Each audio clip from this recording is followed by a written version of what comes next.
అందరికీ నమస్కారం అండి. నా పేరు హరికృష్ణ.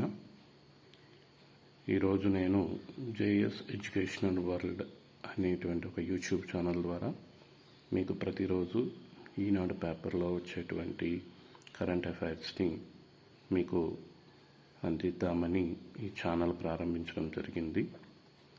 ఈరోజు కరెంట్ అఫైర్స్లోకి వెళ్ళే ముందు ఒక మంచి మాటతో ఈ యొక్క వీడియోని మొదలు పెట్టుకుందాం. దీపం మాట్లాడదు, వెలుగునిచ్చి తనను తానే పరిచయం చేసుకుంటుంది. విజేతలు కూడా అంతే, వారు సాధించిన గెలుపుతోనే సమాధానం చెబుతారు. మీరు కూడా ఈ విజేతలుగా ఉండి గవర్నమెంట్ నుంచి శాలరీని పొందుతారని ఆశిస్తూ నేటి ఈ వీడియోని ప్రారంభిస్తున్నాను. 31వ తారీఖున వచ్చినటువంటి ఈనాడు పేపర్లో ఉన్నటువంటి ముఖ్యమైనటువంటి కరెంట్ అఫైర్స్ని చూసుకుంటే, నిన్న మన రాష్ట్రంలో గుంటూరు జిల్లా మంగళగిరిలో వనమహోత్సవం జరిగింది. ఈ వనమహోత్సవంలో మన చంద్రబాబు నాయుడు గారు, మన ప్రీతమ ముఖ్యమంత్రి గారైనటువంటి చంద్రబాబు నాయుడు గారు శ్రీశైలం సాగర్ మధ్య దేశంలో అతిపెద్ద పులుల సంరక్షణ కేంద్రాన్ని అభివృద్ధి చేస్తామని చెప్పారు. సో ఇక్కడ పులి అనేటువంటి ఒక జంతువు ఉంది కాబట్టి దానికి సంబంధించినటువంటి కొన్ని ఇంపార్టెంట్ పాయింట్స్ని మనం ఇక్కడ మాట్లాడుకుందాం. ఇప్పుడు పులి చూసుకుంటే, పులి మన జాతీయ జంతువు, మనందరికీ తెలిసినటువంటి విషయమే. దీని యొక్క శాస్త్రీయ నామం పాంథెరా ట్రైగ్రిస్. ఈ పులికి సంబంధించినంత వరకు 1973లో ఏప్రిల్ 1వ తారీఖున ప్రాజెక్ట్ టైగర్ను జిమ్ కార్బైడ్ అనేటువంటి ఒక పార్కులో ప్రాజెక్ట్ టైగర్ను మొదలుపెట్టారు. ఈ జిమ్ కార్బైడ్ ప్రాజెక్ట్ పార్క్ ఎక్కడుంది అంటే ఉత్తరాఖండ్లో ఉంది. మన ఇండియాలో మొత్తం 55 టైగర్ రిజర్వ్ ప్రాజెక్ట్స్ ఉన్నాయి. చివరిదైనటువంటి 55వ టైగర్ రిజర్వ్ ప్రాజెక్ట్ ఎక్కడుంది అంటే రాజస్థాన్లో ఉంది. మన ఏపీలో ఉన్న టైగర్ ప్రాజెక్టుల సంఖ్య ఎంత అంటే 1. అది ఎక్కడుంది అంటే శ్రీశైలం సాగర్ ప్రాజెక్టు. ఇది పులికి సంబంధించినటువంటి ఇంపార్టెంట్ పాయింట్లు.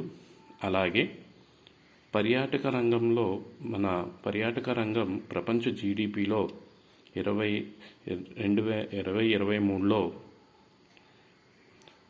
9.1% వాటాను సమకూర్చిందని వరల్డ్ ఎకనామిక్ ఫోరం నివేదిక ఇచ్చింది. ఇందులో మన ఇండియా స్థానం 39గా ఉంది. కేవలం 0.5% మాత్రమే మనం దీంట్లో కంట్రిబ్యూట్ చేస్తున్నాం. ఈ ఇండెక్స్లో మొదటగా వచ్చింది అమెరికా, రెండవ ప్లేస్ ఉన్నది ఎవరంటే స్పెయిన్. ఈ ఇండెక్స్ ఇచ్చింది ఎవరు అంటే ట్రావెల్ అండ్ టూరిజం డెవలప్మెంట్ వారు. తర్వాత ముఖ్యాంశానికి వెళ్తే, ఐక్యరాజ్య సమితి భద్రతా మండలి స్వరూపాన్ని మార్చాలని G4 దేశాలు కోరుతున్నాయి. ఈ G4 దేశాలు ఏంటి అంటే భారత్, జర్మనీ, జపాన్, బ్రెజిల్. భద్రతా మండలి గురించి కొన్ని విషయాలు మనం మాట్లాడుకుంటే, భద్రతా మండలి ఇందులో 5 సభ్య దేశాలు ఉంటాయి. ఆ 5 సభ్య దేశాలు కూడా శాశ్వత సభ్య దేశాలు. అవి 1 America, 2 Russia, 3 Britain, 4 France, 5 China. ఇవి 5 కూడా మనకి 2వ ప్రపంచ యుద్ధం నుంచి కూడా ఇవి శాశ్వత సభ్య దేశాలుగా ఉన్నాయి. ఇవి కాకుండా మనకి 10 తాత్కాలిక దేశాలు కూడా సభ్య దేశాలుగా ఉంటాయి. మొత్తం 15 సభ్య దేశాలుగా ఉంటాయి ఇందులో. ఈ తాత్కాలిక 10 దేశాలు కూడా ప్రతి 2 సంవత్సరాలకు ఒకసారికి మారుతూ ఉంటాయి.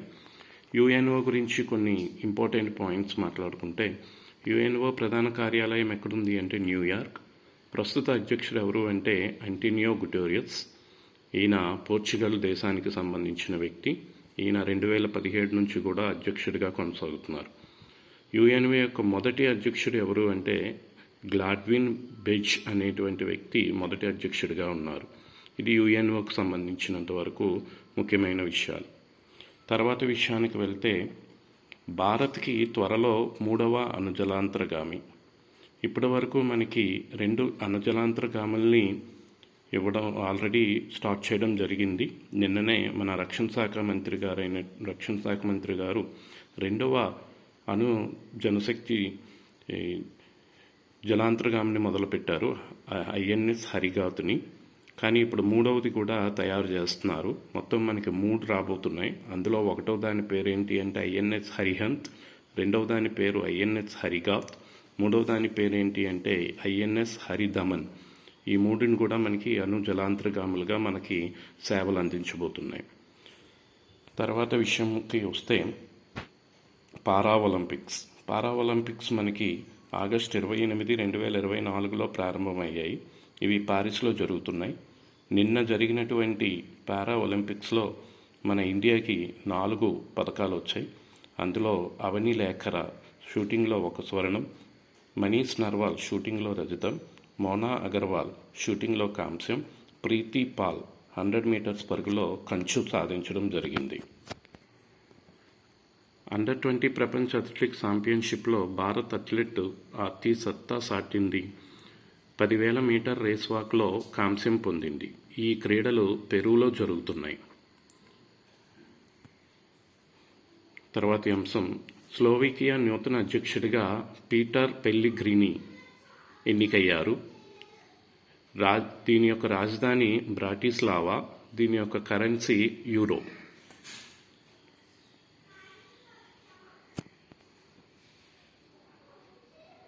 ఇండియా IORA సదస్సు జూన్ 13-14 తేదీల్లో మనకి న్యూఢిల్లీలో నిర్వహించారు. IORA అంటే ఏంటి అంటే ఇండియన్ ఓషన్ రిమ్ అసోసియేషన్. దీంట్లో 23 సభ్య దేశాలు ఉంటాయి. ఈ యొక్క ఇండియన్ ఓషన్ రిమ్ అసోసియేషన్ను 1997 మార్చి 6న ప్రారంభించారు. గ్లోబల్ పీస్ ఇండెక్స్లో మన భారత్ స్థానం 116. ఇందులో మొట్టమొదటి స్థానాన్ని ఆక్రమించింది ఐస్లాండ్. లాస్ట్ స్థానంలో ఉన్నది యెమెన్.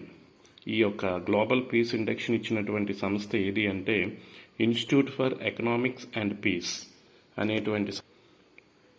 రైల్వే బోర్డ్ 47వ చైర్మన్ CEOగా నియమితులైంది ఎవరు అంటే సతీష్ కుమార్ గారు.